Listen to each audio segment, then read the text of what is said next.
ఆంధ్రప్రదేశ్ మద్యం కుంభకోణంలో కీలక పరిణామం చోటు చేసుకుంది. కొందరు నిందితులు డిఫాల్ట్ బెయిల్ పిటిషన్ వేయాలని నిర్ణయించుకున్నారు.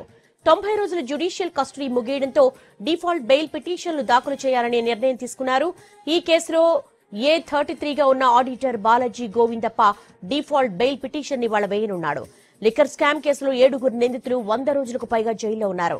A1 రాస్ కేశరెడ్డి 126 రోజులు, A6 సజ్జల శ్రీధర్ రెడ్డి 123 రోజులు, A8 చాణక్య 125 రోజులు, A30 దిలీప్ 117 రోజులు, A31 ధనుంజయ రెడ్డి 102 రోజులు, A32 కృష్ణమోహన్ రెడ్డి 102 రోజులు, A33 బాలాజీ గోవిందప్పలు 105 రోజులు జైల్లో ఉన్నారు.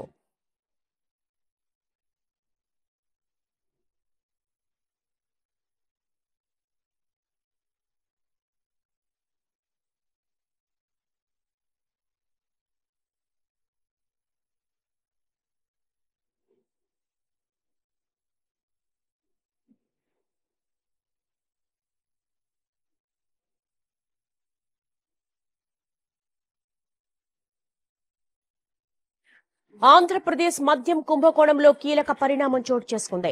కొందరు నిందితులు డిఫాల్ట్ బెయిల్ పిటిషన్ వేయాలని నిర్ణయించుకున్నారు. 90 రోజుల జ్యుడిషియల్ కస్టడీ ముగియడంతో డిఫాల్ట్ బెయిల్ పిటిషన్ దాఖలు చేయాలని నిర్ణయం తీసుకున్నారు.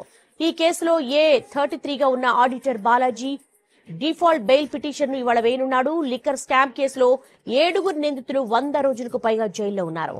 A1 రాస్ కేశరెడ్డి 126 రోజులు, A6 సజ్జల శ్రీధర్ రెడ్డి 123 రోజులు, A8 చాణక్య 125 రోజులు, A30 దిలీప్ 117 రోజులు, A31 ధనుంజయ రెడ్డి 102 రోజులు, A32 కృష్ణమోహన్ రెడ్డి 102 రోజులు, A33 బాలాజీ గోవిందప్పలు 105 రోజులు జైల్లో ఉన్నారు.